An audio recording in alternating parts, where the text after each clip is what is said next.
Welcome to Money Matters.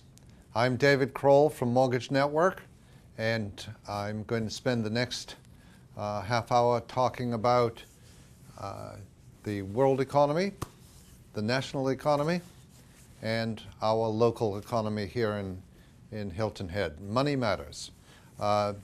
This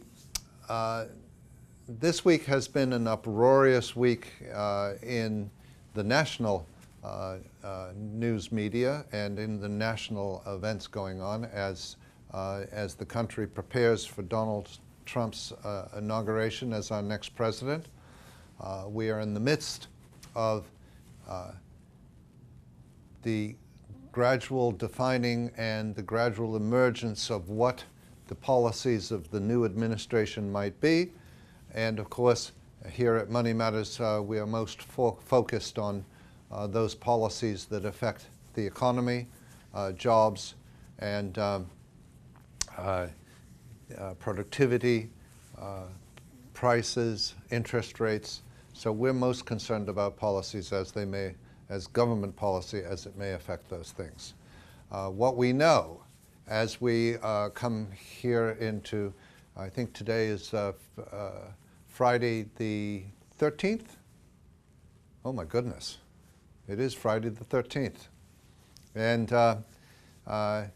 it's one of the things that's emerging very clearly is that the incoming Trump administration, the Trump presidency, will have a cabinet that is healthily staffed, numerously staffed by Wall Street titans, Wall Street powerful guys, and a very high number of those powerful folks will come from, of all places, Goldman Sachs.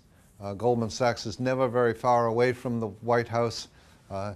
Goldman Sachs has been present in the White House actually through almost every presidential administration since World War II.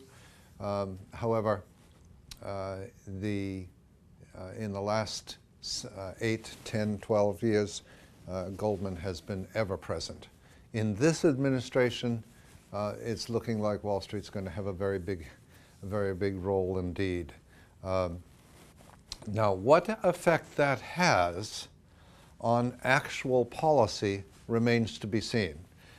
For example, there's a huge body of policy that affects the lending industry, the mortgage industry, called the Dodd-Frank bill, the Dodd-Frank law, which is a huge, multifaceted piece of legislation which impacted pretty much all aspects of the lending community. One of those aspects of the Dodd-Frank legislation was the creation of the CFPB, the Consumer Finance Protection Bureau, and that is a powerful appointed body which has the wherewithal and the power and the authorization to implement government financial policy as it affects the consumer. So the CFPB immediately issued hundreds of rules which affect mortgage lenders, reining in mortgage lenders from making no income verification loans, reining in mortgage lenders from making no documentation loans, stipulating rules and guidelines for payday lenders, stipulating rules and guidelines for all forms of consumer lending, limiting very radically the kinds of advertising that are acceptable for consumer finance. So there's speculation, and oh, by the way, the first leader to be was Elizabeth Warren of the CFPB. There's enormous speculation that the incoming administration will rein back CFPB specifically, Consumer Finance Protection Bureau specifically, And there is also additional speculation that the incoming administration will attempt to overturn or repeal Dodd-Frank. The likelihood is, in fact, very small. If you'll remember, the Dodd-Frank legislation came in following the massive collapse of our financial system in 2008 and 2009, and the Dodd-Frank legislation was an immediate and strong answer or reaction, some might say, answer, others might say, to the mistakes and the behavior that had led to the recession, at least on the part of the retail mortgage banking industry. The other aspect of legislation which may well be under attack in the new administration is the legislation that limits the types of instruments and the types of investments that Wall Street firms, the types of leverage that Wall Street firms can make with the client's money. So Wall Street firms made bets which were extraordinary and little understood that led to the financial crisis, which in turn caused the Wall Street firms themselves to have to be bailed out, caused our major banks to have to be bailed out. Otherwise, the entire financial system would most likely have collapsed. In the event, you remember back to 2008, that Bear Stearns, one of the major investment banking firms in the country, and Lehman Brothers, another one of the major firms, did in fact collapse, and many more were to follow if it hadn't been for timely intervention by the Bush administration at the end of 2008 and by the Obama administration as we began 2009. So these were extraordinary times. Now, the Wall Street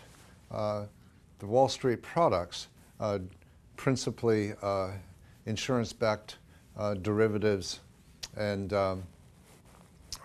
secondary, tertiary, second level, third level, fourth level investments, basically putting together a pile of assets and then trading that pile of assets and other similar piles of assets as a separate security. So you're really creating a meta security and then trading that security and second level securities like it with a third level security. It's a way of extending leverage to an extraordinary extent. There were severe limitations put on Wall Street firms making such investments. Wall Street has been lobbying ever since for the removal of those restrictions. Heavy lobbying, and there is, as I said, speculation that in the incoming administration, those regulations or those laws now may well be relaxed, or if not relaxed and if not repealed, then there is a third course, of course. A law that remains on the books but which is not enforced or not vigorously enforced might as well not be on the books at all. So there's a number of different pathways that are becoming part of the public conversation about the new administration and how it might handle things. Right now, spotlighted in the news are the major cabinet positions. But beneath the cabinet positions, there are something like 6,000 additional positions that are administrative appointee, presidential appointee, lower positions. And you can imagine quite well that those positions are the positions of the people who actually have to get in the trenches and make decisions about what policies to actually work on, what matters to actually put time and energy and effort into. And that's where the law of the land is actually carried out. So in the second half, we'll look at some of the changes that might come. See you soon.